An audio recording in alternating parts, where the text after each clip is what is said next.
Hi, this is Tim, the course coordinator again, and we're starting week 2 and having a look at the slides. Just before we start, I wanted to pass on a bit of a shout out to some of the students doing some excellent work in the course. I'd really like to say that Tennille from Mackay, you're asking great questions, and please keep that up. It's really, really great. Alicia Casey in Townsville, she's asked some great questions about referencing and getting access to the software, which is the PowerPoint MS software that you need for this course, how you get that for free. So please read her forum post. That's some excellent advice for all students there about getting access to the resources and not spending any money. Also, Wendy Batley in Mackay. I don't know what it is about Mackay, both Tennille and Wendy come from there. There are great questions, keep them coming, you're doing a great job. Catherine Kay, also amazing work on the forums, but I don't know much about you, Catherine, because you haven't introduced yourself to the course and the other students. So please do that, and we can find out a bit more about each other.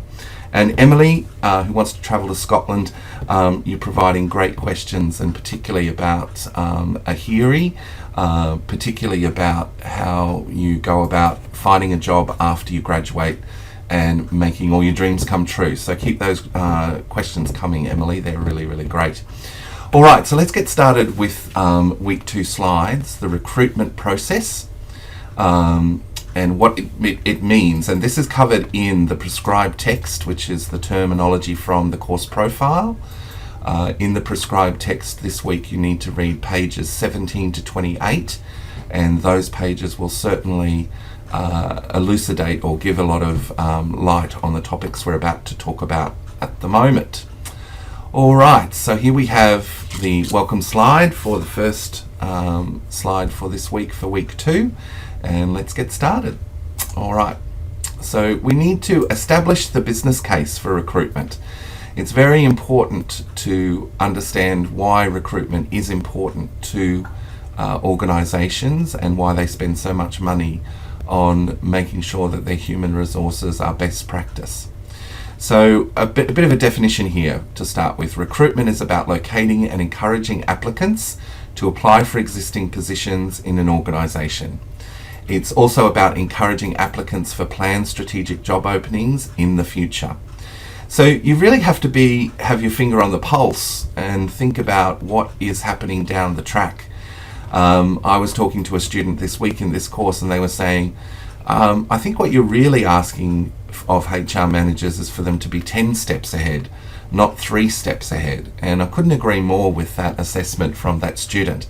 And as we were talking about that, strategy is really about the future and anticipating what could occur and having those employees ready if certain outcomes did occur, depending on whether you're in a growth or stable strategy as your business, or if you're in sort of a retrenchment phase. You need to still be strategic in all of those cycles in HR. All right, so part of establishing the business case for recruitment is that you want to create a pool of potential applicants. You want to use those resources, those expensive resources that are dedicated to HR, to source appropriately qualified or near qualified applicants that would be suitable. They have to be skilled and they have to have the right experience. Now, if you have that pool of people to draw on, then you are going to be well insured against any future changes, and you're going to make your business much more sustainable. And sustainability in business is a real key strategy these days. It's something that most businesses want to achieve, is sustainability in a globalized world. You also need to be aware that your pool should reflect the business objectives and culture. So you've got to kind of pre-vet the people in the pool to make sure they're going to work well with others in the existing organisation, that they're aware about what your business objectives are. So how can you communicate your culture and your business objectives to potential applicants? Well, strategic planning documents will certainly help. Your annual report, if you're the sort of company or organisation that produces one, and word of mouth about what sort of business you're in, how you do business, what your objectives are, what you're good at. That will attract people to your pool of talent. All right, so no longer can you use the strategy, a strategy of the past, with replacing like with like. You really have to use recruitment as an opportunity to have a look at the job and to reanalyze it, and make sure that you update the position description when someone leaves and a new applicant is being sourced. You've got to have a look at the person specification, and you've got to have ways about how the role, you've got to have ideas about how the role can increase the productivity of the organisation and make the organisation more sustainable. All right, so some, not all, key questions you could ask yourself before proceeding with recruitment. And here I would refer you to the text, the prescribed text, and make sure that you've read this page. It's a very important page and will certainly help you with your assessment that's coming up. So what is the purpose of the soon-to-be vacant job? You need to ask yourself that. What are the needs of the team that work around and with this position? How can the job be redesigned at this stage when you're recruiting and improved to ensure the successful candidate does not want to leave the position in the future? What's the right job fit for the successful person in the position? Does the job record of the incumbent tell us anything about the position? And is there a hire for this job already internally within your organisation?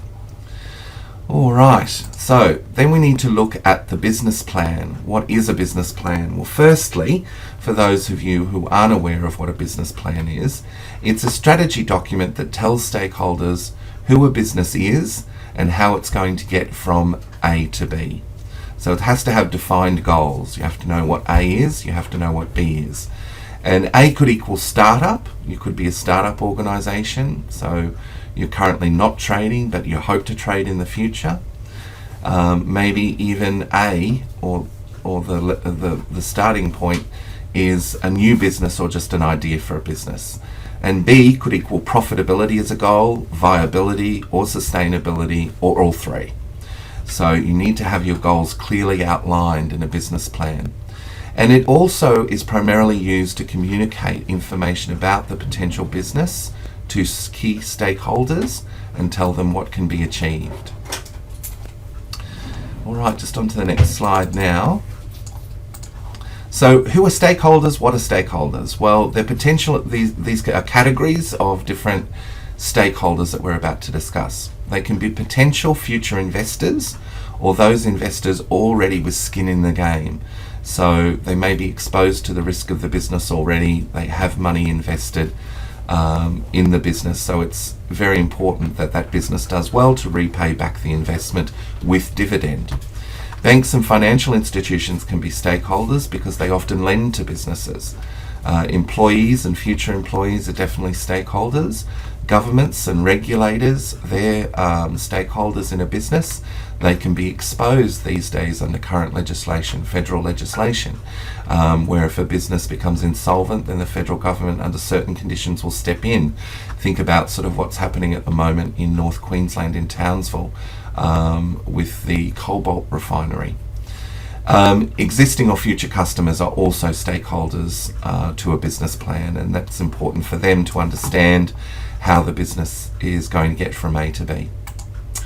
So what is a human resources plan? Well, this is another plan different from the business plan that comes about because it's a separate strategic element of the firm or the organisation.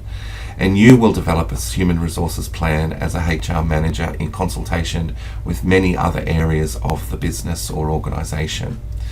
And it's designed to continually assess the future human capital needs of an organisation. It's a living document, and that means it changes. So you will have a version, and it'll be a controlled document in a lot of organisations where in a footer you'll actually have a control number and a way of keeping control over copies and making sure that people, when they refer to the human resources plan, are referring to the most current human resources plan, and everyone can get on the same page of the same version at the same time. And so document controls are often used with a living document. It's possibly located on the organisation's intranet. Maybe it's not a public document. Maybe it's just available for internal stakeholders.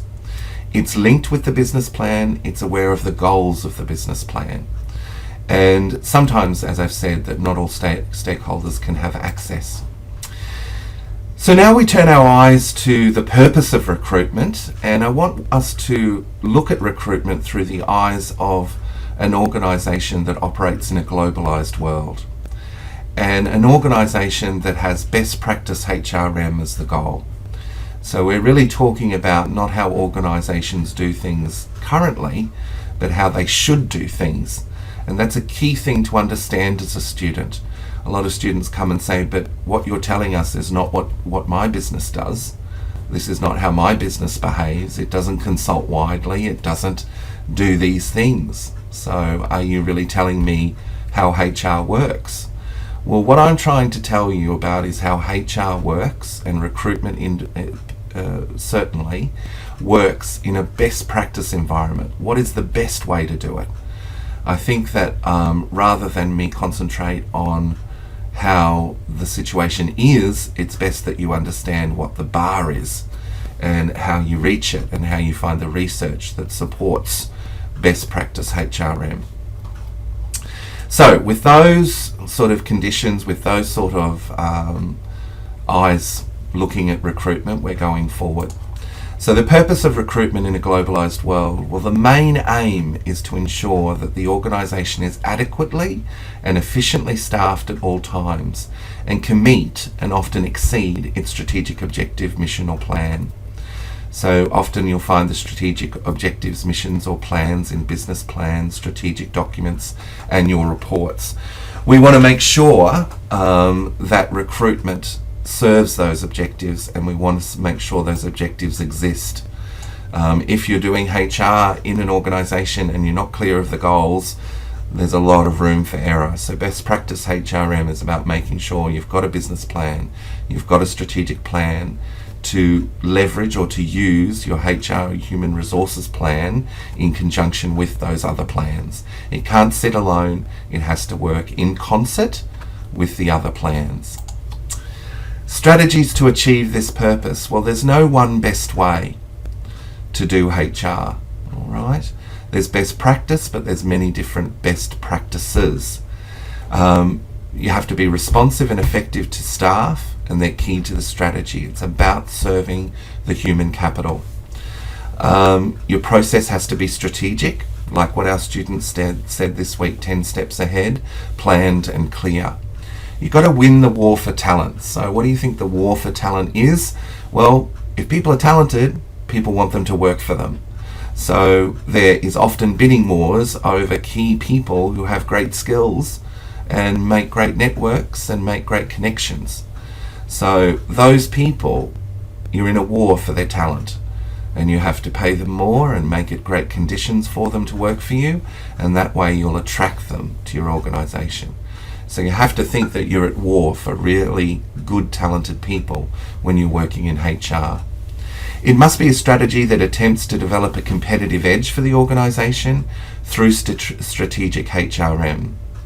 Benchmarking is really important in a globalised world. You need to know how they're doing what you're doing in Thailand or in Europe or in the United States or in New Zealand. You have to make sure that their strategies are, you look at them, analyse them, see if you can adopt them here. Would they provide better outcomes? So benchmarking your organisation and your HR function with other organisations, and don't limit it to Australia and don't limit it to a city when we're in a globalised world.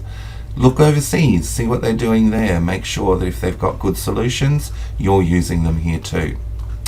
So now we're going to have a look at the overview of the recruitment process.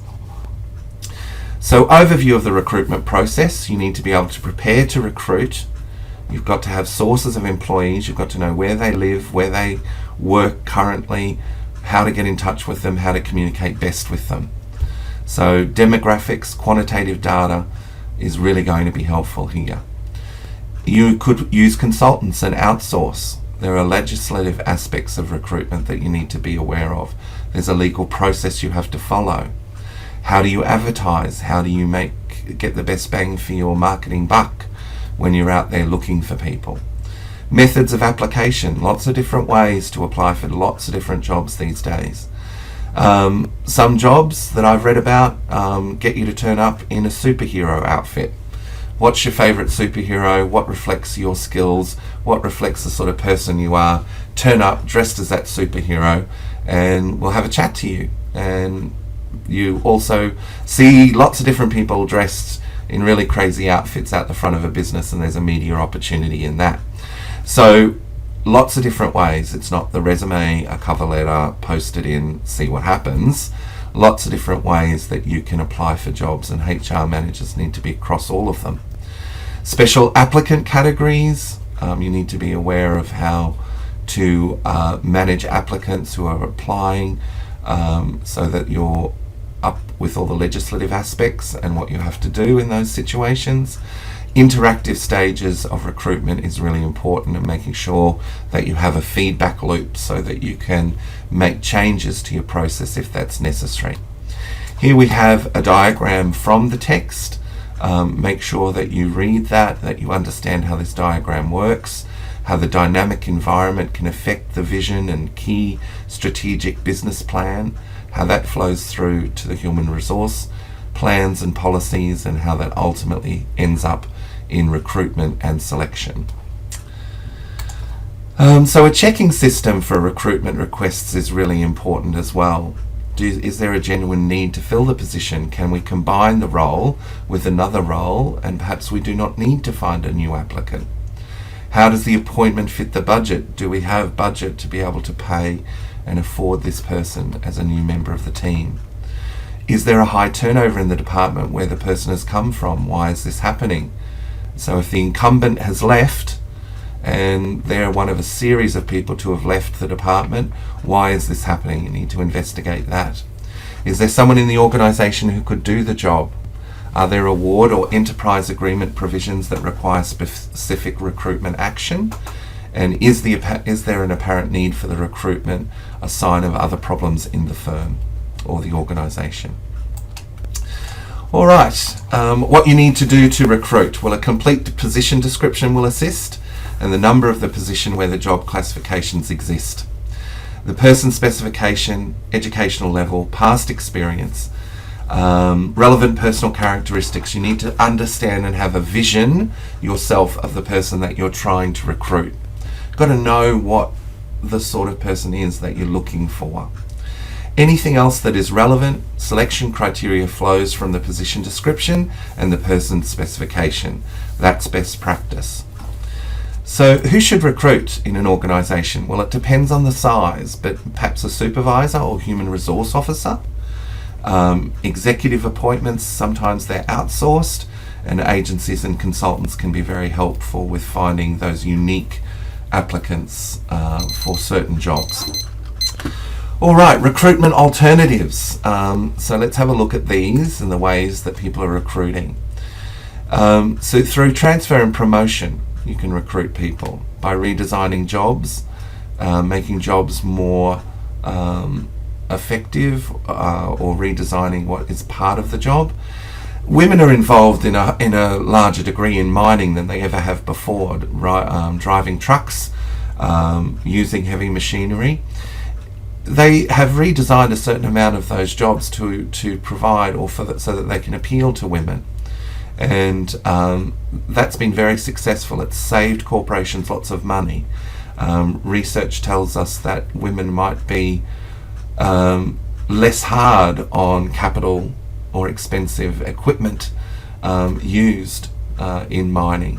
So that might be a really great way to recruit, is through redesigning the job and appealing to a new sector of the labour market, so that you can increase your applicant pool, increase your talent pool, and maybe an outcome is a win-win situation there. You redesign the job, you get a better quality applicant, you get more productive outcomes. Suddenly your firm's making more money, or your organisation, however it's managed or measured, is being successful. You can reduce hours to appeal to people, maybe outsource executives. How do we do that? How do we ease the situation for executives to enter our firm? international recruitment. We may have to go overseas to find the right applicants. All right, so that's the end of week 2. That's the lecture we're posting for week 2. Sorry it's a bit late this week, but it will definitely happen by Wednesday, close of business, which for me is about 5:30. So you'll have the video by 5:30 each week.